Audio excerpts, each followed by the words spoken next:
It all begins with the young Salma, who is sitting down, listening to his grandfather talk about how everyone needs to have a family so they don't end up finishing life alone. Salma's grandfather also says that when he's no longer around, Salma should try to build a family and seek out happiness. He goes on to say that Salma must protect those he loves, because in the end, when the time comes, he'll feel that it was all worth it. These words leave a lasting impression on Salma's heart, as if they were his grandfather's final wishes. Shortly after that, the old man passes away, leaving Salma completely alone in the world, no father, no grandparents, no other relatives at all. Meanwhile, in a different reality, the king and the kingdom's advisors are trying to find a way out of the problems the country is facing. They decide that the best chance is to try summoning a hero from another world, and even knowing the risks, they have no other option. The king approves the ritual, and with the help of the mages, they begin the process. A powerful light fills the entire castle as the spell takes form in the sky. At that very moment, Salma is in a library, organizing some books, when suddenly, a glowing blue symbol appears beneath his feet. Without understanding a thing, he is pulled into another place and ends up face to face with the people responsible for the summoning. He's completely confused, with no idea what's going on, until the priest who performed the ritual looks shocked, since even he didn't think the spell would actually work. After the summoning, Salma is taken to the main hall, where King Albert thanks him for coming. He speaks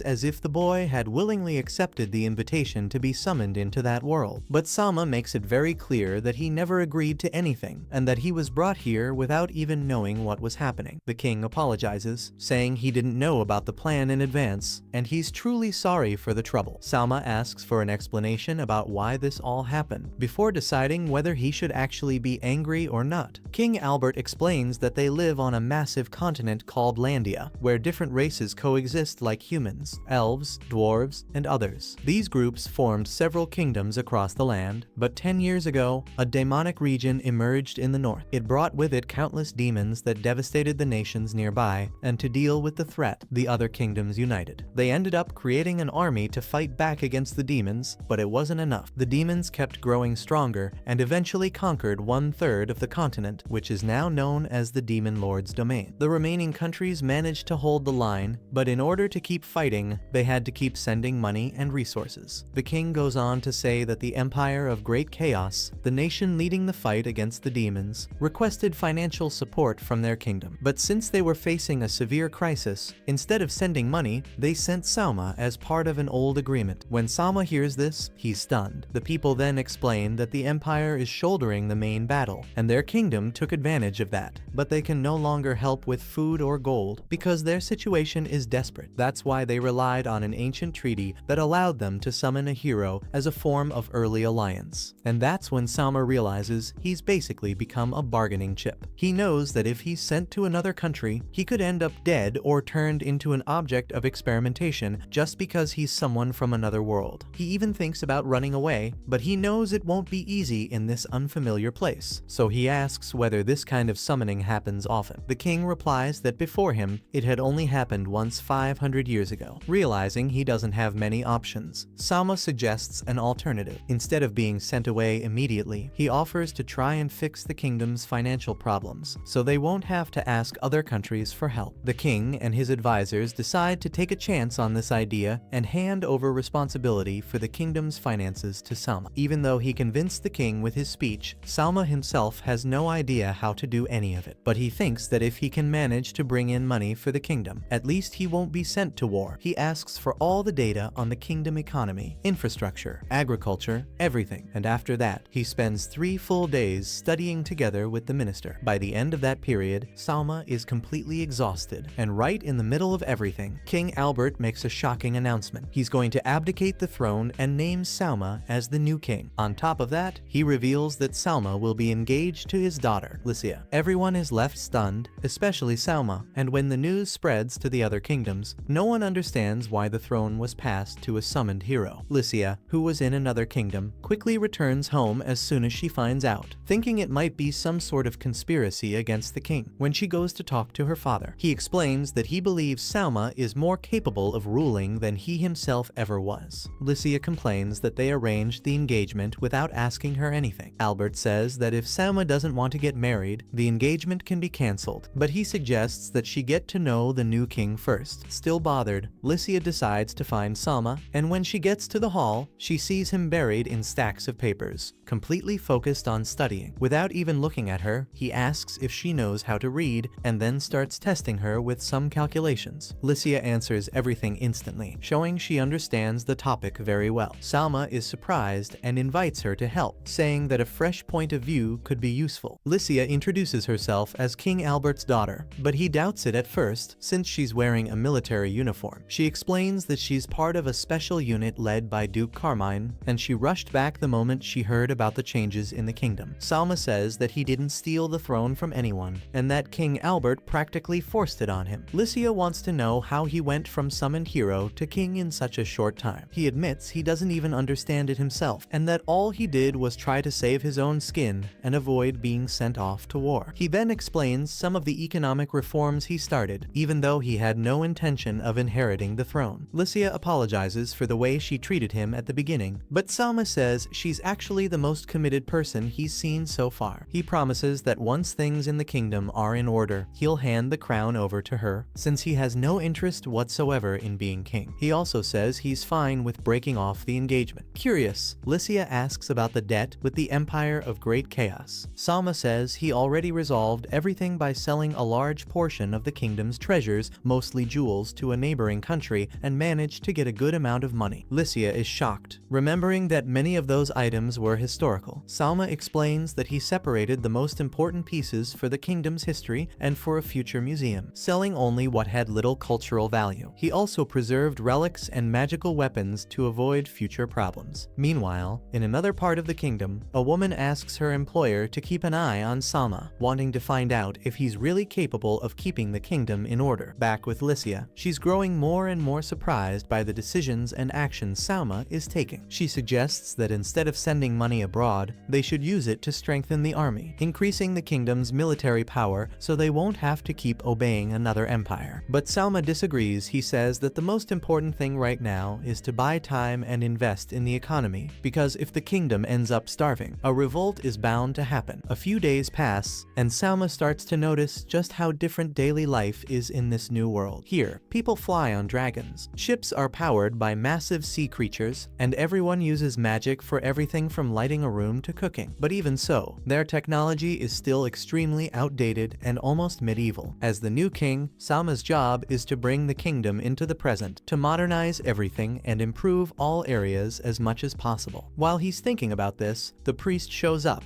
and tells him he needs to take a magic test. It could be that, since he's from another universe, he has a different kind of power. Curious, Salma goes with the priest to a small statue. The priest explains that if he touches the statue, it will reveal the nature of his magical abilities. When Salma touches it, everything goes dark, and he sees several colorful lights surrounding him, confirming that he really does have magic, although he still doesn't know exactly what kind. After that, Salma finds out what his true power is. While working, Lycia shows up and asks what he's doing. Salma says he realized he can transfer his mind into objects and control them, so he can make pens write on their own, copying his thoughts almost like they're alive. Lycia thinks that's pretty strange, and Salma agrees that it's a rather unusual power. For now, he can only control 3 objects at a time, but that already speeds up the writing of reports and reform plans. Lycia says he already has a lot of people working for him, but Salma explains that he's looking for new ways to bring in money. He's also keeping an eye on who's profiting from business but not paying taxes properly or avoiding their responsibilities. He warns that if someone's caught, it'll be considered theft and they'll have to pay or go to jail. After hearing all of this, Lycia is surprised by how dedicated Salma is to handling the kingdom's finances and administration. At the same time, King Albert is thinking about how his daughter is doing while working alongside Salma. Next, Salma puts Lycia to work helping with the paperwork too. They end up staying up all night working, and when the sun rises, Salma realizes the rest of the staff has already fallen asleep. He gets up and walks over to Lycia, touching her hair while she sleeps. When she wakes up, she sees him there, gets all flustered, and asks what he's doing. Salma tries to explain and says that she looked so peaceful while sleeping, and right after that, he invites her to come with him because he wants to show her something. Later on, they go horseback riding, and Salma holds her tightly, saying he's never ridden a horse before since they don't even exist in his world. Lycia thinks about that and asks if he has any family or someone special like a partner or a wife. Salma replies that his closest relatives were his grandparents, but they passed away some time ago, so there's no one waiting for him in his original world. Lucia feels strangely happy and starts to fall for him. After the ride, they arrive at a cotton field. Lucia comments on how beautiful the place is, but Salma explains that one of the reasons for the food shortage in the kingdom is the focus on growing crops that aren't meant for eating, like cotton. In the past, cotton was only grown in the north, but after the demon invasion, demand increased so much that they started planting way more, reducing the space for food crops. But the price of cotton dropped heavily when the other kingdoms also began to grow it, leaving their kingdom with mountains of unsold cotton and barely any food, which severely affected the poorer population. Lucia feels deeply upset for not realizing this before and says she failed the people. Salma reassures her, saying that making mistakes is part of learning, and that's exactly why he brought her there. He wants her to understand these problems so that one day, when he's no longer king, she'll be able to manage the kingdom properly. After that, Salma explains his plan to fix the situation. They will limit the planting of cotton and other non-food crops and provide incentives for farmers to grow more food like wheat and potatoes. The kingdom will buy the harvest at a fixed price and resell it to the population at a lower cost. That will generate some debt, but it's necessary to boost food production. Lucia agrees with the plan, but doesn't understand why they're eating together with the soldiers. Salma says they're cutting food expenses to avoid waste, unlike previous kings who used to hold extravagant banquets. At that moment, Ludwin, the captain of the royal guard, arrives, saying the guards can't stop talking about how hard Salma works as king. Salma jokes that if he has time to chat, he probably has time to work more too. They continue their meal together, and Ludwin asks how the reforms are going. Salma admits that things aren't progressing the way he hoped, since for now, only the prime minister is truly helping with the most important decisions. He says he needs more people who are willing to help with any kind of task and who understand what's happening in each region. Toward the end of the afternoon, Salma calls Lucia to talk about using a magic transmission stone to send a message across the entire kingdom, asking for skilled individuals to help with the critical tasks that need attention. Lucia agrees, even though it's something unprecedented, since those stones are usually only used for extremely important announcements. Salma takes the opportunity to ask about literacy levels, and Lucia reveals that half of the population can't read, and only about 30% can write. That bothers Salma a lot, since it means 70% of the people couldn't even take a written test. So he decides that once the economy improves, he's going to invest heavily in education. But for now, the priority is attracting competent and capable individuals. Inspired by an old general from the Han Dynasty, who was obsessed with finding talented people, Salma ends up sending the message across the entire kingdom. He explains the difficult situation caused by the food shortage and the ongoing war against the demon army. He also says that King Albert stepped down from the throne because he no longer felt capable of leading and entrusted the people's future to someone new. Salma tells the people that he's searching for talented individuals to help transform the country, and he invites anyone who believes they excel at something to come forward. Age, race, and social status don't matter. What matters is believing in your own ability and being unbeatable at what you do. He also says that even if someone thinks their talent has no use for the kingdom, he'll personally evaluate its worth when he meets that person. To finish the speech, Salma promises the people that if anyone can prove to him they are the best at what they do, and no one else can surpass them, he himself will recognize that person as unmatched in that area. The speech leaves the population energized, filled with hope and excitement, making people of all races and ages feel inspired to take part in the changes led by the new king. After the announcement, people from all corners and of all ages decided to get involved in the cause. Some gave up important positions, others overcame fears, and there were even those who left their homes, betting everything on this new phase, wanting to help the king and prove they were the best at what they knew how to do. A few days passed, and Salma noticed that in this universe, everyone communicated using a single language. Even though it wasn't Japanese, he, as a summoned hero, could understand and speak it fluently. When it came to writing, it was the same he would think in Japanese, but everything would automatically appear in this world's language. However, since Salma still understood his native language, if he played a recording from his phone, people around him would just hear strange noises. The next morning, Lucia woke up thinking about what Salma had told her. While they were working in the cotton fields, she wondered whether she truly had the ability to become a good leader, and if she could ever become Salma's family. Knowing he had no one in the world, she questioned whether maybe she could be the the reason for him to stay. After that, her companion entered the room, saw that Lycia was deep in thought, and asked if everything was okay. She also reminded her that today was the presentation of the highest-rated candidates from the talent recruitment tests. After that, they met the 5 finalists who would present themselves to Sama, and 4 of them bowed before the new king, but 1 refused. The guards demanded respect, but she explained that according to her tribe's traditions, they only bow to their personal master and asked for understanding. Sama asked the guards to let it go, since everyone was there to collaborate, and soon after, the Prime Minister introduced each contestant and described their abilities, with everything being broadcast across the entire kingdom. He began with Ashe, a dark elf who lived in the protected forest. Dark elves were few in number within the kingdom, but they stood out greatly in battle. They lived in a forest under divine protection and had very little contact with other peoples, due to their deep connection with their own clan. The minister said that Ashe had stood out with her combat skills and had reached an impressive military level. Salma praised her, but Ashe said she didn't want a reward, she wanted to make a request. One of the guards sensed danger and tried to stop her, but Salma told them to let her speak. She explained that the trees in their forest were weakening, which greatly worried her people, and Salma immediately understood. He explained that from time to time it's necessary to prune the trees, so they don't grow excessively, and so that sunlight can reach the ground, allowing other plants to grow and enriching the soil with nutrients. Ashe was amazed by his knowledge and kneeled before him, pledging her loyalty to the new king. She promised to obey any command, to fight to the end, and even offered herself in marriage to him, as long as he would help her forest. Salma agreed to help and moved on to the next candidate, Junidoma. Besides being considered one of the most beautiful women in the kingdom, she had an extraordinary voice and was recognized as the greatest singer of all time. Juna came from an important family and was descended from sea-dwelling beings, who used their singing to enchant sailors like a mermaid. Salma was very curious and asked if she could sing something during the live broadcast to lift the people's spirits. Juna explained that traditionally, her songs were sad, but if she heard something more cheerful, she'd be able to sing it without any problem. Salma handed her his headphones and played a song from his own world. Juna was surprised by the foreign language, but even without understanding it, she felt the rhythm and began to sing. Everyone was enchanted as they listened to her voice, and Salma praised her courage for singing in another language, recognizing her immense talent. Meanwhile, in the neighboring country where Salma had sold the jewels, rumors began to spread that he was recruiting new people. Without being openly critical, people wondered whether he would truly be able to recognize who was genuinely talented. The next participant was a shy young man named Pancho. As he approached, he tripped and fell to the ground. The minister explained that Pancho's skill was his massive passion for food. He had won the eating contest championship, and his love for cuisine had taken him on travels across the world. He tried recipes and ingredients from every corner of the world, and Pancho had already tasted nearly every type of food in existence in that universe. Salma stood up, offered his hand to help him, thanked him for coming, and said he was exactly the kind of person he had been searching for. Upon hearing this, Pancho began to cry. He had always been overlooked and mocked for his appetite, so he had been extremely anxious about being rejected again. But Salma reassured him, saying he should be proud because that passion for food was exactly what would help save the kingdom. With Pancho's knowledge, they would be able to find the best food alternatives for the population. Salma even gave him the name Ishizuka, saying he expected great things from his work. Overjoyed, Pancho accepted, and everyone in the kingdom watched as Salma gave value to his special talent. The last contestant is a young man named Hakuya, who is famous for his brilliant mind and exceptional memory. They say no one there even comes close to his level of intelligence. Hakuya says it was his uncle who recommended him, asking him to step away from the books for a bit and help the kingdom. Salma smiles and says he went through something similar, then asks what kind of books Hakuya enjoys. He replies that he likes a bit of everything: history, law, military strategy, literature, any content that helps him learn more. Salma suggests that Hakuya would be perfect as the head of the royal library, with access to all kinds of knowledge, but Hakuya refuses, saying that he now wants to join the king's military strategy team. Salma asks why he changed his mind, and Hakuya reveals that he had been observing Salma from the beginning. His personal test to see if Salma was truly a good king was to watch whether or not he would accept Pancho. Upon seeing how Salma welcomed Pancho, Hakuya understood that Salma had a clear sense of what the kingdom needed. He asks to be Salma's strategist, leaving the final decision to the king. Salma appreciates his attitude and agrees to speak with him later in a private room about the position. After that, Salma officially appoints Hakuya as the new Black Prime Minister. They spend the entire night discussing various matters, and Salma recognizes the genius that Hakuya is, making him the king's right-hand man. The next participant is a young girl named Tomo, who possesses a rare gift. She can speak with birds and other animals. To test it, they go to a stable where she's able to learn the health history of the horses just by talking to them. Salma realizes that those mystical wolves aren't native to the region, and that Tomo is actually a refugee. Even so, she remains in the selection process, and Salma decides he'll make use of her gift, even if he doesn't yet know how. Tomo tries to say something, but gets incredibly shy in front of everyone, so Salma walks over and listens as she whispers something in his ear. What she says makes him go serious, but he pretends everything's normal so as not to alarm the others. He tells Tomo he'll consider her request and asks the minister to think of the best way to make use of her abilities. After that, Soma thanks everyone who participated and says he hopes that together they can improve the kingdom. Later that night, in the royal chambers, Salma is there with Lycia and the ministers. He asks if anyone heard what Tomo said, and everyone answers no, not even through the broadcast, since the audio didn't pick it up that well. Salma reveals that aside from her ability to talk with animals, she also said that she has already spoken with a demon, and everyone is shocked, because they thought those monsters didn't have advanced intelligence. But some of the demon lord's followers use weapons and fighting techniques, acting almost like humans. That's why they're called demons and behave like people, even if they don't speak the same language. The ministers are stunned that Tomo managed to talk to one of those monsters. Ludwin asks what their conversation was about. Tomo explains that she was harvesting vegetables in the forest when she came face to face with a demon her size, with a dog-like face resembling a scout demon. She screamed, and the demon was startled to realize she could understand him. He asked if she really could comprehend what he was saying, and after she confirmed it, the demon warned her to run away, saying they couldn't afford to lose someone with her ability. Everyone is shocked by the story, and Salma emphasizes how valuable this information is. With someone who can speak to the enemy, they might be able to turn the tide of the war. But Salma warns them to be cautious, because if other kingdoms discover that someone in Elfredin can talk to demons, they'll assume the kingdom has formed some sort of alliance with the demon lord. That would be a huge problem, since conflicts between kingdoms are common just like in Salma's own world, and even a small suspicion would make them a target. Salma then decides to keep Tomo's ability a secret and guarantees full protection for her, declaring that she is now the most important person in the entire kingdom, even more important than himself. She could be the key to changing the course of this war, and he suggests assigning guards to protect her. But the minister warns that this could raise suspicion. The alternative, according to the minister, is to adopt her. Since Salma isn't married and his wedding with Lycia is still a long way off, they can't do that right away. So the minister suggests making her his consort, a kind of second wife. The law allows it, since she's of age, but Salma refuses that option and instead proposes that the former royal couple adopt her, thus officially including Tomo in the royal family. Lycia is delighted by the idea, but Tomo explains that she already has family waiting for her in the refugee camp. Salma says that if she agrees, her entire family will be brought to the castle, and to avoid drawing attention, she'll be placed in charge of the royal stables, using that as an excuse for her to live inside the castle. A few days later, Salma talks with Lycia about how well Tomo is adapting to life in the castle, but Lycia doesn't like it much, since they're using her room, and he didn't even ask to stay in the royal chambers. At that moment, a maid arrives saying that Pancho has come to visit, and Salma and Lycia go see him. Pancho thanks him for the hero's cape that Salma lent him. Because of the cape's magical properties, he can store a huge amount of food without it spoiling. That helped him travel to several places and gather the best ingredients across the continent. Lycia doesn't quite understand, but Salma tells her that everything will become clear soon. After that, they broadcast a live message to the entire kingdom, with Pancho and Juna introducing the king. Salma addresses the people and apologizes for the food shortages. Everyone is surprised to see the king apologizing, but Salma goes on, explaining that they are starting a project to increase food production, and as part of that, they'll teach the people how to prepare new dishes. The people of the kingdom will get to taste the recipes live. Salma starts by preparing a dish using octopus, and after a while, makes some deep-fried octopus skewers. The three women taste it and are are impressed with the flavor, and the people watching are inspired, especially the fishermen who used to throw away the octopus, thinking it was useless. Now, seeing this, they realize they can create several new recipes with it. After that, Pancho brings another ingredient, which Aisha identifies as a root from the forest where she grew up. Salma prepares the root, and the women taste it, enjoying the sweet and sour flavor. Aisha's siblings watch and are surprised to see her enjoying that food. Then Pancho presents the next dish, making the girls nervous because it's a grasshopper, but Tamo eats it without hesitation, saying it reminds her of the taste of her homeland. Pancho explains that the grasshopper was made using water paste, soy, and sugar, a traditional seasoning of the Mystic Wolves. The seasoning is made by salting and fermenting broad beans, creating unique flavors found only in that part of the kingdom. The method is similar to how soy sauce and miso are made, and this deeply moves Salma, bringing back memories of the cuisine from his own world. The next delicacy that Pancho brings doesn't excite anyone. It's made from slime. Pancho explains how it can be prepared safely without risk of explosion, a technique he learned from an ancient people of the kingdom. He starts cooking, and in the end, the dish looks surprisingly good. The girls suggest that Salma be the first to try it, since it seems like something from his world. He tastes it and is surprised at how much it resembles a noodle soup. Salma finds it so delicious he can't stop eating, and after that, the girls also try it and are shocked at how such a simple slime dish turned out so good. With the last dish served, Junior wraps up the broadcast, hoping the people will enjoy the new recipes. Pancho thanks them for the opportunity, and Salma says that if the people like it, they can do another broadcast soon. A week goes by, and Salma receives tons of messages from across the kingdom requesting more shows with different dishes. While he's checking through everything, a maid informs him that Marx wants to speak with him about something important. When they meet, Marx thanks Salma for all the partnership, but says he's stepping down. He says he's going to follow in the steps of the former king. Marx explains that he no longer feels capable of leading and suggests that Hakuya take his place, since he's extremely skilled and trustworthy. Salma agrees with the idea and wishes Marx the best, but asks him not to disappear completely. Even out of office, Salma still needs his experience to deal with bureaucracy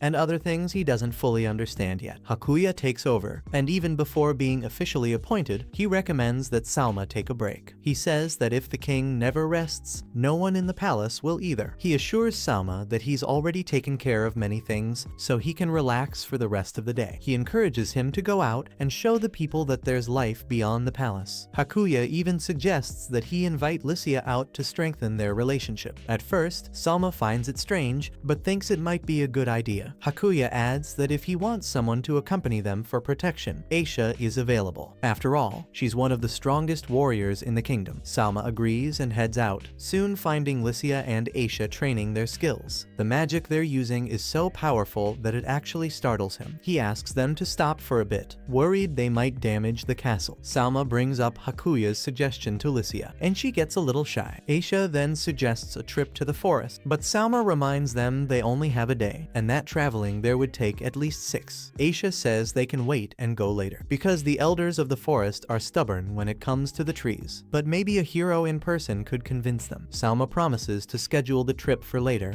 and Aisha thanks him, saying she would do anything for him. Jokingly, Salma tells her to protect him and Lycia on their date, but clarifies that it's not really a date, just a casual outing. After they change clothes, Salma thinks Lycia looks very beautiful, and Aisha asks what he thinks of her outfit. Salma comments that it's strange to see a dark elf in a uniform, and Aisha gets a bit upset and jokes that if he didn't like it, she could just go without clothes. Lycia laughs and says everyone looks great as they are, and they head into the city by carriage. Salma instructs them that when they get off, they should pretend to be military students, not royalty, so they don't draw attention. They'll also call him by a different name instead of Salma. They spend the afternoon exploring various parts of the city. During a break, Lycia comments on how nice it is to walk around, since she usually rides horses and never had time to enjoy the city like this. Aisha says she's starving, so they head to the cafe where Juna works. She almost blows their cover, but Salma quickly makes up an excuse, and Juna plays along. They order the slime soup, and Juna says that ever since the broadcast, everyone's been asking for that dish because it's cheap and really popular now. Lycia asks Salma why he acts so kind and different around Juna. Salma admits he can't help it. He gets nervous around really beautiful girls. He even scolds Aisha for the exaggerated way she eats. Juna comments that when she first met Aisha, Aisha, she seemed like a super serious woman. And Aisha is surprised by that. She even wonders if that's why she keeps confessing her feelings to Salma and he never invites her to his room. Salma gets flustered and says he wouldn't do that since he's already engaged. Lycia explains that in this kingdom, the king is allowed to have multiple wives. It's not something she wanted, but she understands and says she'd accept up to 8 besides herself. In the middle of the conversation, they overhear a couple arguing at the next table. Salma asks if the girl is a mystic wolf like Tamil, but Lycia explains that she's actually a mystic fox and shows the difference by their tails. Juna warns that confusing mystic wolves and mystic foxes is an insult to both races. Lycia immediately recognizes the man Halbert Magna. He's the eldest son of the famous Magna family, known for their riders. She doesn't understand what he's doing there, and Juna explains that the girl is a regular at the cafe and a mage from the Forbidden Army. She's trying to convince Halbert not to go after Duke Carmine, since the Duke is in conflict with Salma as king and it could trigger a civil war. But that only excites Halbert more, as he sees war as a chance to rise in rank. The girl insists, saying Halbert's parents are worried about him, but he won't change his mind because he trusts Duke Carmine. She explains that the Duke has isolated himself in his territory and doesn't accept Salma as king. Some believe he wants to start a war to conquer more land. Salma remembers what Hakuya said about neighboring countries. Many don't have good relations with the kingdom, 4 are neutral, and 1 is openly hostile. Tensions rose after the demon invasion, and these nations might take advantage of the change in leadership to attack. Some even sent troops under the guise of helping, but their real aim is to support the 3 dukes against the new king. Salma keeps listening, wondering why there are so many direct threats. Halbert says many nobles don't recognize Salma as king and are allying with Duke Carmine to gain strength. The girl argues that Salma only removed the corrupt nobles who were stealing from the kingdom, which is why they're now angry. She also points out that if the Duke accepts foreign troops, it means he wants trouble. Halbert counters that a new, inexperienced king can't be trusted. But the girl says Salma is different. He's already proven himself worthy of trust. Salma then decides to jump into the conversation and asks the girl why she thinks that way, not realizing she's speaking to the king himself. The girl starts listing how Salma reorganized the army, improved soldier training and resources, and found solutions to the food crisis. And in her mind, that proves he genuinely cares about the people. But looking more closely, she finally realizes she's talking to Salma, the new king. Salma then invites everyone to a more private place, saying he took the day off to explore the city. Halbert, still unaware of who he really is, starts losing his patience and accuses Salma of interfering for no reason. At that moment, Halbert threatens to raise his hand, but Aisha reacts quickly and grabs him. Salma asks her to let him go, and Halbert demands to know who he thinks he is. Taking advantage of Aisha, Salma changes his demeanor and reveals that he is the king himself. Halbert, realizing his mistake, becomes completely embarrassed. Salma takes the opportunity to ask if he plans to support Duke Carmine. Halbert stays silent, but Salma says he won't judge him. Everyone has the right to choose their own side, but he warns that if Halbert sides with the Duke, he might one day end up facing his own friend Isekai'd as an enemy. Salma asks if Halbert could really fight against her. He also says that someone from his group might end up hurting or even killing his childhood friend, and being on opposite sides, he wouldn't be able to protect her. Salma's words hit Halbert deeply, and Salma tells him to think carefully about the path he wants to take, whether he really wants to fight against his friends or stand beside them. After that, they leave the cafe and go relax in a park. Aisha ends up falling asleep, and Lycia asks Soma if he was trying to convince Halbert not to make the wrong decision. Salma replies that he just showed Halbert what could actually happen, being direct and practical. Lycia says she admires his honesty and asks if he'd like to rest his head on her lap. Salma gets flustered, but remembers this was supposed to be a date, so in the end, he agrees. Lycia recalls their conversation where Salma told her that she would be the one to take the throne if something ever happened to him. She then asks if he's really decided to be engaged to her. Salma says she shouldn't be the one asking, that's a man's role. He throws the question back at her, and Lycia blushes, saying she wouldn't mind. She's just a bit embarrassed to seem so in love. She uses the excuse that he's already proven himself worthy of the title of king, and Salma says she shouldn't marry someone without love, even if that's a tradition in the royal family. He makes it clear that he wants to marry for love, and Lycia asks if he thinks he might end up falling in love with her. Salma is caught off guard, but before he can answer, Aisha interrupts, saying she can't keep pretending to be asleep anymore. The next day, Salma shows Lycia that he can now control 4 objects at once using just his mind. Suddenly, a maid appears and informs them that Albert and his father, along with Isekai'd, wish to speak with him. When Selma receives them, he sees that Albert is badly injured. Albert's father kneels down and apologizes to Selma, explaining that Isekai'd told him everything how Albert treated Selma, his plans to betray the kingdom, and how it was all his fault for not raising his son properly. Selma replies that it's his responsibility as king, and there's no reason to worry. He reassures Albert's father, saying he doesn't hold a grudge against Albert, and that it's already clear the boy has been punished. The father is deeply grateful for the king's words, and promises to teach his son a lesson. However, Selma asks that he not be too harsh on Albert, and then turns to Isekai'd, realizing she's far more talented than a regular mage. He offers her a position in the royal guard as a staff officer. Isekai'd is surprised by the offer, and Selma explains that she's already proven how competent she is in organizing supplies and people, like she did recently. He says her way of thinking is similar to his own, and hearing this, Isekai'd accepts. Selma tells Albert that from now on, he'll serve as Isekai'd's assistant in the Forbidden Army. Before wrapping things up, Albert's father asks to speak to Selma alone. Selma sends everyone out and asks what's going on. The father reveals something troubling, leaving Selma deep in thought. It's something serious that will need to be handled carefully. Meanwhile, Albert and Isekai'd are having tea with Licia. A maid asks what their secret is to having such a good relationship, saying it might help Licia with her own relationship with Selma. Embarrassed, Licia tells her to forget about it, and after that, Selma explains that magic in this world is divided into 6 types: fire, water, earth, air, light, and darkness.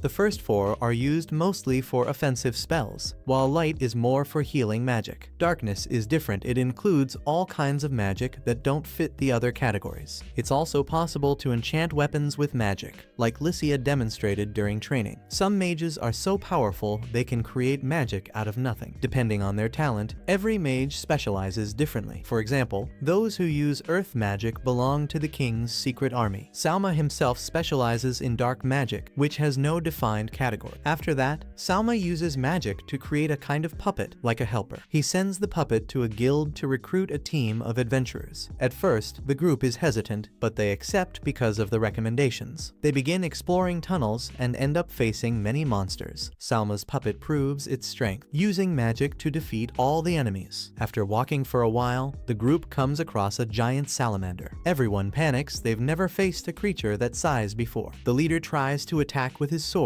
but Selma warns them it's dangerous due to the creature's poison. They dodge the attacks, and Selma's puppet ends up getting doused in venom, but manages to stand up and escape along with the group. In the end, everyone is impressed that the puppet survived, and they notice that one of the girls in the group seems to understand what it's trying to say, even without a voice. Later that night, Selma is cleaning the puppet when Licia arrives. She says it's gotten much bigger, and Selma explains that he asked the craftsman to reinforce it, and that he controls it entirely with magic. Licia realizes that it's the same mascot that everyone in the kingdom has been talking about. Selma admits that he's been controlling it, and that he joined a group of adventurers to investigate secret tunnels as part of a plan, while also taking the chance to have a little fun. A few days later, Selma gathers the people who helped with the reforms and praises them for their efforts. Since everyone worked late into the night drafting new laws, he gives an inspiring speech, thanking them for choosing to work at the castle instead of spending time with their families. He says it was all worth it because they finally managed to push forward with the Venetonova project. Selma explains to Licia that this project aims to build a new coastal city, designed to become the country's largest port city. Licia points out that there's already a port city, but Selma explains that the existing one is under the control of Duchess Walter. With this new city, they'll build new roads, improving transportation between cities and neighboring kingdoms, making it easier to move goods both by land and sea. Once everything is complete, Venetonova will become the kingdom's main city, like the heart of the country, and the roads will act as arteries, boosting the entire national economy. Selma then begins to explain how supply and demand work. With proper resource management, the kingdom can avoid food shortages and keep product prices under control across all regions. Selma comments that food is the most sought-after item, but due to poor harvests, it's become incredibly scarce. This causes prices to skyrocket, and he emphasizes that even if food is expensive, people will spend everything they have just to avoid going hungry. But if food prices drop, people will be able to spend money on other things, which helps boost the economy further. During the meeting, Salma continues praising and thanking those who worked hard, saying that even if their names don't make it into history books, what they've done weighs more than the accomplishments of soldiers on the battlefield. He promises he will never forget what they did for him and for the kingdom. As a token of appreciation, he gives everyone 5 days off, since there's no money to reward them with medals. Salma also hands out a bottle of wine to each person, telling them to enjoy it however they like. Everyone is thrilled by Salma's kind gesture. Afterward, Lycia asks if Salma didn't go a little overboard with the praise. Salma admits he may have, since he spent so much time dedicating himself to the work. Even though he took short breaks now and then, he pushed himself as hard as possible to get the project off the ground. Lycia, understanding his effort, asks him not to push himself so much, saying she's afraid of losing him. Salma laughs and jokes that if something happens to him, they can just summon another hero. Lycia is a bit stunned by the comment, but he doesn't notice and tells her he's going to take a nap. Before sleeping, he says that once he wakes up, he'll review the city plans with her and then drifts off. Lycia watches him sleep and quietly whispers that she would never accept another hero. Because no one else would be Salma, he's her true hero. Then she kisses him to ensure he sleeps peacefully. The next day, Salma arrives at the site where the new city is being built. As they walk around, he wonders why that land was never used before, since it's in a great location and perfect for construction. Just then, Ludwin appears and says everything's going well, but a small problem has come up that needs to be discussed in private. Inside the tent, Ludwin explains that people from a nearby village are opposing the construction of the new city. They're being led by an old man named Rupi. They insist that a city can't be built on that land. Salma asks why they're so resistant, and Ludwin explains that according to the villagers, that land belongs to Kaijin, an ancient sea god. The elders say that if anything is built there, it will awaken his wrath. Salma asks the group if they believe in gods. The girls say they don't, but they know a lot of people take it seriously. Ludwin says he doesn't believe either, but the stories say that if you disturb sacred land, a giant sea monster will appear and destroy everything. Salma starts thinking about it and asks Ludwin to take him to the elder, so he can learn more about this so-called Kaijin. Soon they arrive at the elder's house. At first, the elder is irritated and asks who Salma is, but when he realizes he's standing before the king, he's shocked and invites everyone in. Inside, the elder explains the situation and pleads for Salma to reconsider building there, since everyone who's tried has been punished by divine wrath. Salma asks him to show the map, where the sacred land ends and trade routes begin. Later, Salma discusses it with Hakuya, saying that even if he doesn't believe in that kind of god, the legend might have come from real events, like natural disasters such as tsunamis. Ludwin says he's never heard of a tsunami around there, but Salma replies that it could be something that happens only once every few centuries or even millennia. Before heading back to the castle, Salma decides to talk with people from nearby villages to gather rumors about the destruction caused by the god. He even marks on the map the areas a tsunami would likely reach. And Hakuya asks if he plans to cancel the construction, but Salma says no. He'll just move the city slightly to a different location nearby. Ludwin questions whether it's really worth changing everything, based on an unconfirmed story about a tsunami. Salma explains that he won't risk their main city, reminding them the villagers said the ground trembles before the god's wrath. He adds that this actually happens with earthquakes before tsunamis, when the seabed rises and then collapses. Realizing the others aren't fully getting it, Salma simplifies it and says he's not taking any chances. He says they'll adjust the project and raise the city's elevation to withstand earthquakes. Ludwin agrees, saying it'll cause some delays, but with earth mages, they can raise the ground. Salma and his team already start planning the changes, while the girls talk about how excited he is to see the city completed, showing how much he truly cares about the kingdom. Lycia asks Aisha if she thinks Salma has feelings for her. Aisha gets up and says, of course he does. Lycia suggests they support the king so he always stays motivated. Salma then reflects on how the technology in this world is so different and kind of strange. Despite having magic, they also have warships, like the battleship Albust, the only military vessel that's off limits and named after the previous king. Even without advanced tech, they managed to make iron ships float and fitted them with weapons. Since they don't have engines, they use domesticated sea dragons to pull the ships over long distances. Their cannons function similarly to modern ones, and although they've invented gunpowder, they don't have firearms yet, Not that it matters to Salma. Magic already handles long-range attacks just fine. Magic also enhances objects and weapons, making swords sharper and shields more durable. Even without guns, the ships have cannons, because water magic alone wouldn't be effective in naval combat. This makes Salma realize that inventions in this world only appear when absolutely necessary, which complicates the plans he has for the kingdom. A few days later, the Forbidden Army begins opening roads that lead to the new city. Albert wonders why the army has to do this, but Isekai'd scolds him, explaining that although many people are unemployed, there's a lack of skilled labor to build proper roads. That's why the army must take on the task and make sure the entire kingdom is connected. Even so, Albert still finds it strange that the military is involved in this. During a meal break, Isekai'd says that the unique dish they're eating was created by the king after he reorganized the mystic wolves, giving them land to grow their own crops and ingredients, which are now used in the kingdom's recipes. Thanks to this, the kingdom now has fresh vegetables, because the villagers are planting crops along the new road. Food arrives much faster and fresher for everyone. Isekai'd shows up super excited and tells Albert that the new road system has made transporting goods so much easier and faster. Production has increased, food prices have dropped, and they're close to solving the hunger crisis. All thanks to the king, who understands things so deeply it's almost scary sometimes. Just then, Salma appears alongside Lycia and greets Albert, who freezes and replies all formally. Salma tells him there's no need to be so stiff, reminding him how relaxed he used to be in the past. Albert apologizes, and Salma calmly gives him permission to speak. After that, Salma takes the group to check out the road construction works. Lycia is surprised, as she had never seen a road being built before. Salma takes the opportunity to explain how it all works, mentioning Roman concrete, a material from his world that lasts so long. So incredibly long that there is a building over 2,000 years old still standing. Lycia gets curious about the light posts by the road, and Isekai'd explains that they are meant to illuminate the road at night. Salma also comments that they planted trees along the way, as they help provide protection. Aisha clarifies that these trees come from her forest and are unique. They emit a continuous frequency that scares away animals and monsters, making the road safer for everyone. In Aisha's village, they use these trees to protect the entire territory, and Salma says that although they're helpful, the trees aren't an absolute barrier, since it's impossible to fully control nature. There are wild creatures like bears and wolves that are always roaming around hunting, and if everything gets sealed off completely, any animal that does manage to get in would end up heading straight into the city, which would only create even more trouble. So, it's better to just keep the animals away instead of completely blocking them out. Suddenly, a bird appears flying in from above, and Isekai'd says it's a species that is excellent for tracking, as it can sense its master's frequency anywhere. It lands on Aisha's hand and delivers a letter. Aisha reads it and immediately becomes very worried. The letter is a message from her father, informing her that there was a landslide last night in the protected forest. It destroyed half the village, and the cause was a heavy storm, with many people now missing. Upon hearing this, Salma asks Isekai'd to give a quick report on their available forces. She explains everything swiftly, and Salma tells everyone to get ready to assist. Aisha tries to decline at first, saying she doesn't want to be a burden, but Salma insists. He tells her it's his duty to help, and that they must save as many people as possible. Aisha accepts, moved by his words, and Isekai'd rushes to gather the team. Salma tells Lycia to return to the capital and call for reinforcements, and asks Hakuya to prepare emergency supplies. He then asks Aisha how long it takes to reach the village, and she replies that by horse it's half a day, but on foot it would take 2 full days. Salma realizes that time is tight, and after thinking for a moment, he understands that they won't be able to bring everyone quickly using only horses. He notices a wagon nearby and comes up with an idea. Shortly afterward, the group is already traveling by wagon, and they arrive at the village by the end of the day. Aisha's father, Wanda, the local leader, introduces himself, but Salma says to skip the formalities because the priority is the rescue. He says he brought 50 soldiers and that more reinforcements and supplies are on the way, but he needs to know the current situation first. Wanda shows where the disaster happened and reports that over 100 bodies have been found and 40 people are still missing. Salma requests the list of the missing so they can cross off names as they locate them. He also asks for a team to monitor the hill to prevent a second landslide. Aisha volunteers for that task, and Wanda says she knows the whole area since childhood. Salma agrees and joins the soldiers, explaining how to clear the area safely, reminding everyone to constantly observe the mountain for signs of more collapse. Everyone gets involved in searching for survivors, including Salma himself. At one point, Salma hears a noise and calls the team over to lift some fallen logs. Together, they manage to rescue someone who was trapped beneath a tree, and Halbert is impressed, but Salma explains that he used a wooden mouse made with magic to explore areas that no one can physically reach. He says he originally created the wooden mice for other tasks, but during emergencies, they became incredibly useful. Suddenly, Salma vomits and apologizes to Halbert, saying that one of the wooden mice found a corpse in a horrible condition, and because he can feel everything through the mice, it was too much for him to handle. After that, Wanda thanks Salma as they managed to find all the missing people, even though not all were alive. Shortly after, Aisha arrives and informs Lycia that she brought more rescuers, but a dark elf enters the scene crying, saying it's already too late. Salma approaches and confirms that they have found everyone, but says there is still a lot of work ahead. There are wounded people and many piles of debris that still need to be cleared. The elf looks at Salma and says that none of that will bring the dead back. Odin apologizes for his brother, explaining that he lost his wife and daughter and is deeply shaken. The grieving man, overwhelmed, asks why. After serving the forest for so many years, he ended up losing everything he ever loved. Odin interrupts him, saying this is not the time to look for someone to blame. It's time to take care of his daughter. The man apologizes and breaks down in tears, unable to hold back the pain. Salma watches the scene in silence and steps outside. Aisha explains that her uncle was against cutting down the trees because he was one of the forest's guardians. She asks if Padar would have made any difference, and Salma replies that there's no way to be sure. Preserving the forest can help strengthen the roots and retain more water, and perhaps even prevent landslides, but it's not guaranteed. When the rain is too intense, disasters can happen regardless. And in his opinion, the best approach is to take care of the forest, create escape routes, and have some emergency plans in place. Salma mentions that as beautiful as it is to protect nature, it's important to remember that nature isn't as fragile as it seems. It destroys and rebuilds constantly. And it's the people who try to hold things in place the way they think is right. After several days helping the villagers, Salma and his team leave the village. He thanks Lycia for her support, but he still feels down because he couldn't do more. Lycia says he already did what he could, but Salma feels like it wasn't enough. He says that a king's role is to be prepared for this kind of situation, not just lead rescue efforts, and because of that, he believes he failed. He adds that there are still many things missing, like a system for fast communication, emergency supplies in each village, with proper medical equipment and everything else. He admits that he was so focused on the food shortage and the issue with the three dukes that he ended up neglecting the rest. The weight of all of this combined makes him cry, believing he's not fit to be king. A few days later, Juna visits Salma in his room and finds him lying down, reading through a pile of documents. Salma says he hasn't been sleeping well because while his body is tired, his mind just won't stop. Juna understands and sits beside him, asking him to shift a bit. Salma does so, and Juna tells him it's okay to feel weak sometimes. Salma always has to appear strong in front of Lycia and the entire kingdom, but when the pressure becomes too heavy, she ends up being the one who supports him. At one point, Juna notices that Salma has fallen asleep, so she leans closer and whispers in his ear, saying that maybe it's Lycia who gives him the strength to keep going, but that he should also allow himself to be vulnerable around her. After that, Juna begins to sing a lullaby, helping him drift into an even deeper and more peaceful sleep. The next day, in Duke Carmine's territory, a meeting is held between the three dukes. Castor says it's now time to overthrow the current king, but Excel prefers not to strike yet, waiting instead for the neighboring nations to start a conflict first. However, Castor reveals he received a letter from Emidonia, promising to send troops to help bring down the king. Excel then asks Carmine what he intends to do, saying that the new king has been ruling properly, and she sees no reason for war. Carmine argues that the king has neglected many important issues, and since he is a hero from another world, Salma doesn't understand the kingdom's long history of betrayal. He also removed many people who had served in key palace positions for years. Excel accuses Carmine of wanting the throne at any cost, but he denies it, saying that if they succeed, he intends to return the throne to the former king, Albert, as it used to be. With that, Excel waits for his decision, only asking that they do not involve the children in this conflict. Carla bursts into the room, saying she's going to fight against the king because he removed Albert from power and treated her friend Lycia unfairly. Meanwhile, in Amidonia, the king receives Carmine's letter, confirming the plans to move against Salma, something he had already anticipated. The king tells his son that they're sending troops to war. The son asks which side they're going to support, and the king reveals that they're going to support both sides. The true goal is to completely destroy the entire region. Later, Raccoon brings a report to Salma with good news. The autumn harvest is expected to be abundant, so the food crisis might finally be resolved. However, now a much more difficult decision lies ahead. Hearing this, Salma reflects on reality and brings up the ideas and advice of the great political thinker Machiavelli. In The Prince, Machiavelli states that yes, a ruler must resort to harsh and cruel actions, because even during peace, their position remains at risk. The key difference is whether these cruelties are being used for good or for evil. Salma emphasizes that for a ruler, cruelty becomes a blade against all obstacles, but relying on that path too often can become addictive and eventually lead to their downfall. Salma tells Hakuya that the plan against the three dukes is heading exactly into that dangerous territory Machiavelli warned about. Hakuya counters, saying there's no other choice. They must confront them directly. Thinking deeply, Salma recalls his grandfather's advice to find a family and protect the people he loves. That memory pushes Salma to go ahead with the plan to conquer Emidonia. The king of Emidonia gathers his army and announces that the time has come to invade Salma's lands. But during his speech, the minister interrupts and begs him to reconsider, saying the war will only bring famine and suffering. The king becomes enraged and kicks the minister, shouting that ever since Salma became king, his army has grown stronger, so now is the time to launch the attack. The minister reminds him that they are part of the human alliance against the demons, an alliance created by the great hero of chaos, and that this agreement strictly prohibits wars between kingdoms while united against the demonic threat. The minister warns that attacking another country could lead to punishment from the other allied kingdoms. However, the king's son argues that Salma's kingdom never signed the agreement, so they are free to attack without facing consequences. The king agrees and removes the minister from his position for insisting too much. After Minister Colbert leaves the palace, visibly disheartened, the princess shows up excited and tells him to start packing. They're going to leave the castle for a while. Colbert doesn't understand anything, but the princess reveals that she has a plan to escape the palace. At the same time, Salma is speaking with Lycia about the meeting he will have with the three dukes, and he asks for her support. After that, they enter a room with three large screens, each showing one of the dukes. Salma introduces himself as the king appointed by Albert. Each duke introduces themselves, and Salma warns that if they continue to disobey the king's orders, they will be considered traitors. He asks for their opinions, and Excel questions what Salma plans to do with the three dukes. Salma explains that as long as there is no betrayal, nothing will happen to them, but their military forces will be merged into a single, unified army. He makes it clear that there will no longer be separate armies for each territory. Castor responds, saying that Salma's demands sound like something a dictator would impose, trying to force supremacy, which could turn other races against them. He refuses to unify the armies, stating that the founders of the kingdom gave power to the dukes specifically to prevent the kingdom from falling into the wrong hands. Salma replies that such a system only works during times of peace, but with so many threats now, the army must be centralized. Castor provokes him by asking who will take responsibility if this new army becomes corrupt. Salma answers without hesitation. If that happens, the three dukes can execute him. This reply leaves everyone speechless for a moment. Excel changes the subject and asks about the new city Salma is building, since the main port is in her territory, and she wants to know if he plans to take that role away from her. Salma explains that even with the new port, the new city will focus on tourism, and her port will remain the kingdom's primary harbor. Relieved, Excel pledges loyalty to the king, hands over her army and territory, and Salma thanks her, saying he looks forward to working closely together. After that, he turns to Castor, hoping he will also agree, but Castor refuses to recognize Salma as king. Still suspicious of Albert's sudden abdication, he declares support for Carmine, but only 100 generals follow him. The rest of his army remains neutral, which surprises Hakuya because that weakens their overall military strength. Salma then turns to the last duke and says he doesn't even need to ask, since he accepted people involved in corruption and has already made his allegiance clear. He only asks why he chose this path, and the duke says it's out of warrior pride. He doesn't trust the new king and doesn't want the kingdom in the hands of someone he cannot believe in. Salma says he is wrong and ends the conversation there, but he asks that they don't prolong the war or cause unnecessary death. He explains that if one of the commanders is defeated, the victor will take control of the other's army without further battle. The dukes agree to those terms, and Carmine begins to leave. But Lycia steps forward, unsheathes her sword, cuts off a piece of her hair, and throws it into the air, showing that she is no longer a princess, and that she now stands fully and completely on Salma's side. Carmine, clearly impressed, says he understands her decision and walks out. Afterward, Salma apologizes to Excel for failing to convince Castor, but she says she already expected that decision from him. Soon after, Lycia meets with Juna, who is actually Excel's granddaughter, and the one who had been watching Salma and reporting back to her grandmother, which is what led them to support him. Salma expresses his gratitude, and Lycia reminds everyone that they are now all part of the same kingdom. Shortly after, Hakuya brings urgent news to Salma. The king of Amadonia has invaded the kingdom with more than 30,000 soldiers. They've already reached the first town, and the local leader kneels before them, asking for mercy and a little more time. The population is divided between those who want to surrender and those who want to fight back. As commander, he guarantees that if given more time, he can convince the people to avoid direct conflict, which would further strengthen the army. His son, on the other hand, suggests they avoid fighting for now and preserve the troops as much as possible, pressuring the king to accept a temporary agreement. The king of Amadonia is certain of victory, because by combining his forces with those of Duke Carmine, they now have more than 40,000 soldiers, a much larger number than Salma's 10,000. This gives them the impression that victory is already assured. Meanwhile, on the Duke's side, the battle grows more intense, with Isekai'd and Halbert defending the fortress walls, alongside a large number of troops. Isekai'd comments on Salma's strategic maneuver. He redirected 10,000 soldiers from the Forbidden Army to hold off a rebellion at the border, after meeting with the dukes, raising the wall, and blocking the invasion. And everything was carried out quickly thanks to the new routes and transport systems created by Salma. In the heat of battle, Isekai'd realizes that the enemy brought artillery cannons, which can't be stopped by magical defenses. The attack begins, and the wall almost gives in to the explosions. In that tense moment, an archer appears, destroying the projectiles launched at them. He introduces himself as a knight of the protected forest and explains he's repaying a debt, since his daughter was saved during a disaster. He also says his daughter wants to follow that example and enlist in the army. In another part of the conflict, Ludium, head of the cavalry, orders the gates to open, but their goal is to strike only the cannons and retreat quickly, without engaging directly with enemy lines. Duke Carmine watches his most powerful weapons being destroyed and his army starting to fall back. The corrupt dukes question Carmine about what's happening, but he assures them he still has the advantage, since it's 4-1 and they'll defeat Salma's forces with no difficulty. Carmine notices that Salma isn't fighting on the front lines, because the Forbidden Army is only defending, which makes him believe something bigger is being planned. He says they need to push Salma to force him into action. Meanwhile, in Amadonia, the king loses his temper and orders an immediate attack. But before acting, he hears screams from the city. A merchant arrives apologizing for failing to convince his allies to surrender. He says the screams are from warriors determined to fight to the end. The king's son warns that fighting soldiers ready to die is dangerous, because they could suffer heavy losses. The city's leader begs for more time and offers gold, promising to persuade the people. By the next afternoon, the king agrees, promising to wait until the next afternoon before attacking. Inside the city, it's revealed that everything was part of Duchess Excel's plan to buy Salma more time. She tells her servant that time is their only chance, since they're facing two dukes and the king of Amadonia. The minister warns they've only gained time until the next day, but Excel believes that's enough to give Salma the advantage he needs. She also warns that if Salma doesn't act, everyone there will die as heroes trapped inside the fortress. After days of conflict, the king of Amadonia says the truce is over and it's time to attack, but a scout arrives saying the air force is approaching. We discover that the night before, in Duke Castor's castle, the minister informed him their city had already been evacuated, leaving only soldiers and their families. Castor, thinking about Salma's leadership, admits that even young, he's a good king. When asked if he regrets it, Castor says yes, but it's too late. He orders that all requests for help be rejected, refusing to support dukes like Carmine or other corrupt ones. The minister then reports that 10,000 soldiers from the Forbidden Army are heading toward Carmine's territory, but no one knows if Salma is among them. Castor says Salma made a mistake by not coming after him first, to take control of the air force before attacking Carmine. But the minister reminds him Salma doesn't have enough men to defeat his air force. Castor starts wondering what Salma is planning when his daughter bursts in, warning of a problem. A warship has just arrived in the region. Everyone goes to see a ship that's the strongest strongest in the kingdom, now equipped with wheels and pulled by giant monsters. In a meeting, Salma explains he had no other option since his army was too small. Castor questions the reason for that, and Salma says it's exactly to attack him. Suddenly, the ship's cannons begin to fire, and Castor, filled with rage, ends up laughing and admits Salma is even smarter and a much better king than he expected. Salma tells Castor he can still surrender and avoid more trouble, but Castor refuses, saying that would be dishonorable. He tells his daughter to try and destroy the cannon, and she says she'll only accept Salma as king if he wins the fight. Meanwhile, Castor's daughter flies with the dragons toward the forest, but the ship fires automatic spears, surprising the army and forcing everyone to die. This defense system is only available at the kingdom's bases. After dodging the attacks and reaching the ship, they realize there's no one inside, only a dummy in armor operating the missiles. Castor's daughter realizes she was tricked, leaving the city and the country defenseless at the castle. At the same time, Salma enters the castle with help from the building's blueprints. Together with his allies, he reaches Castor. Castor is impressed by the strategy and says everything will be resolved there. If he loses, he will swear loyalty and hand over the entire air force to Salma. Salma asks why Castor doesn't just surrender already, but Castor says he gave his word and already promised to fight. He draws his sword, but Aisha steps in front of Salma and takes the duel in his place. The battle begins, and Castor shows great skill, but Aisha matches him, saying she will serve Salma to the very end. In a crucial moment, one of Salma's puppets blocks Castor's strike, and Aisha, using her ice magic together with her attacks, defeats Castor with ease. On the ground, Castor asks Aisha if Salma is a good king. She confidently replies yes, and that if her father ever wants the throne back, she will fight by Salma's side because she fully trusts him. At that moment, they hear the ship explosion, and Aisha puts a slave collar on Castor, preventing any action against Salma. Soon after, Carla storms in, furious about what they did to her father, but Castor tells her they've already lost, and she surrenders, accepting the collar too. Salma orders the minister to merge Castor's troops with the Black Army, and to announce his capture before sending them to battle in the Carmine region. In the present, Castor's air force appears, but the dragons start attacking Carmine's troops. Meanwhile, Salma talks with Albert and Aisha on the ramparts, discussing strategy with his allies, and Carla is surprised by the confidence of the king's warriors. Back in Carmine's castle, the ministers panic after the betrayal of the air force. Carmine wants to know the damage caused by the attack, and the commander reports that few buildings were hit, but there's no way to escape without being destroyed, and realizing he's surrounded, Carmine admits defeat. The advisors harshly criticize Carmine for surrendering, suggesting it would have been better to use civilians and soldiers as shields for protection. Enraged, Carmine orders slave collars on the ministers, saying not to trust those willing to turn innocents into hostages. Salma, on the other hand, praises his soldiers for the work on the containment wall, and orders the troops to move, announcing that the conflict has come to an end. The girls are shocked upon hearing the news, but at that moment, Duke Carmine decides to surrender and asks his commander to send a message, officializing the surrender of his army and his people. Meanwhile, alone in the hall, Carmine picks up an old wine gifted by Albert, which was saved for Lycia's wedding. Now, knowing his fate lies in Salma's hands, he decides to enjoy the wine while he still can. Just then, his captain enters and reports that Salma and his army are marching west, heading toward the Amadonia invasion. Upon hearing this, Carmine remembers a conversation with Salma about the importance of not following old rules and feels proud of the new king's ways. At that very moment, he orders his army to follow and celebrate the wisdom of the new monarch. On the way to meet Axel, Salma explains to Carla why they're going there. He reveals that, deep down, the targets weren't just the three dukes. But when he found out about Carmine's scheme with the corrupt nobles, he remembered Albert's father's warning about Duke Carmine, gathering rotten people to try and overthrow the new king. That would end up attracting the worst nobles to his side. But the idea was to purposely lose in order to clean the kingdom of all of them at once. Salma is outraged by this, but Albert's father explains that the plan was Carmine's. Those corrupt nobles had so much power in one part of the kingdom that they even hired outside mercenaries to guard the stolen taxes. That way, they wouldn't return anything, and even faked a kidnapping, keeping as much wealth and stolen money as possible. After hearing all that, Salma feels overwhelming anger at the Duke's decision, as it stains his image like he was a brilliant traitor. But Albert's father insists the intention was to save the kingdom, and ensure the future would be in the hands of the new king's people. Salma tells the group that he only shared that that with Lycia before the battle, because if he explained everything to Castor, it could have put the plan at risk. Meanwhile, in the city being invaded, the Amadonia army prepares to attack with full force, but finds Isekai'd blocking the path. The prince advises his father to retreat, thinking it's a trap. But at that moment, Isekai'd uses water magic to create a barrier and projects a broadcast from Sama. The transmission spreads across Salma's kingdom. In the message, Salma announces he has already defeated 2 of the dukes who opposed him, merged the troops, and ended the civil war. But he emphasizes that the conflict isn't over yet, because the Amadonia kingdom took advantage of the chaos and launched an attack, led by their king himself. Salma questions whether it wouldn't be better to join forces against the demon army instead of fighting among themselves, and right there he declares war on Amadonia. The king of Amadonia gets furious, but Salma says that while he stands there in the city, an army is already heading straight to their capital, ready to take everything. The king panics and orders the troops to return to try and defend what's left. In her room, the princess finds out that her father gave up on the invasion, and she understands that if they return, it will be with a much smaller army. Realizing Salma's plan to set up an ambush in the valley, the informant confirms the rumors. At night, arrows fell like rain, and only screams were heard. Because of this, the 30,000 strong army was reduced to half by the time it got out of the valley. Even so, the king gathered even more people from villages and towns, but when they arrive at the capital, they see Salma's kingdom flags waving. Only the castle still carries the old colors. At the same time, Salma is informed that the enemy army is advancing. Salma then decides to strike head-on, and after some time, both armies meet on the field. Aisha and Albert decide to use magic to push back the enemy soldiers. Salma watches everything closely, and Carla notices how focused he is. Salma tells her that all the responsibility now falls on him, and if something goes wrong, he himself would have to sacrifice himself to save the others. That weighs heavily on him and scares him, because even as a temporary king, he feels like he holds many lives in his hands, and still doesn't see himself as a true king. On the other side, the king of Amadonia orders his son to flee since the soldiers are exhausted. He wants his son to survive and carry the family's legacy, knowing that if they retreat, Salma's army will chase them without stopping. The son resists but eventually agrees and escapes with a few soldiers. The king then charges straight towards Salma, deciding to face him. At that moment, Salma's soldiers report that the king is coming. Salma calms Carla down, hands her collar to Lycia, and asks her to stay close. If anything happens to him, he wants Lycia to become queen. Carla refuses and says she'd rather face the king of Amadonia herself. Salma agrees and sends her to confront the king. Meanwhile, Salma's troop commander takes down a knight, but discovers it was just an imposter pretending to be the king. Carla, on the other hand, crosses swords with the real king of Amadonia, who defeats her using all his strength and rage. When it seems like all is lost, one of Salma's puppets appears and distracts the king. Salma and his guards arrive shortly after, and the king charges at him, but is stopped by the puppet. Salma orders Carla to set the puppet on fire, and it explodes in flames. Salma rushes to check on Carla and make sure she's okay. Together, they watch the king of Amadonia, almost without armor and gravely wounded, stand up again, still advancing, full of rage, until he is fatally struck by a rain of arrows, and in a final act, the king throws his sword, which lands at Salma's feet. After an intense battle, the king falls, and Salma declares the war over. Soon after, in the princess's room, she finds out her father has died and tries to hide her emotions, but ends up crying, calling her father a stubborn old man for everything he did. The next day, Salma takes the Amadonia castle, and Lycia praises his plan, saying the victory was clean and without major losses. Salma says the idea came from a previous situation when monsters appeared at the border. At that time, Salma's adventurer group found Amadonia soldiers there, but in reality, the monsters were just puppets created by Salma to force people to evacuate and avoid innocent deaths. While they discuss this, the army chief arrives with news that the king's son escaped with several important ministers, but the princess was still around. Salma sends diplomats to inform other kingdoms of everything that happened. Poncho reports that the kingdom is doing well with food and supplies, but most of its wealth is in weapons. Salma decides to sell the armaments and focus on feeding the people, saying that if necessary, they'll even send aid to fight hunger. One of the generals says the army is full of energy and could conquer everything, but Salma refuses, explaining that this could cause problems with the Chaos Empire since they invaded an area protected by an international agreement. He emphasizes that they don't want more trouble. Still, he shares the plan to win over the people of the newly annexed city, and for that he calls Juna, because he knows music can help soothe tensions. A special broadcast begins with updates about recent events. After that, Salma and Aisha appear to speak with the people, who are surprised to see such a young king winning the war. Salma leads a series of songs, starting with a duet between a child and Jenna. At the end of the event, Salma asks Aisha not to leave his side, because he has a surprise for everyone. The people, already excited by the show, get even more shocked when Amadonia's minister steps onto the stage to sing the anthem of the former kingdom. At the end, she says she should take her own life, since she just sang the anthem of a country that no longer exists for her. But Salma says there's no reason for that, because in his kingdom, there's no law that forbids other people's music. He dreams of a country where everyone is free, together with the people. And that's where our video ends. I hope you all enjoyed it. If you did, leave a like, share, subscribe to the channel, and comment below if you want to see part 2. That's it. Thanks for watching until the end. We're in this together. God bless you. Thanks. See ya.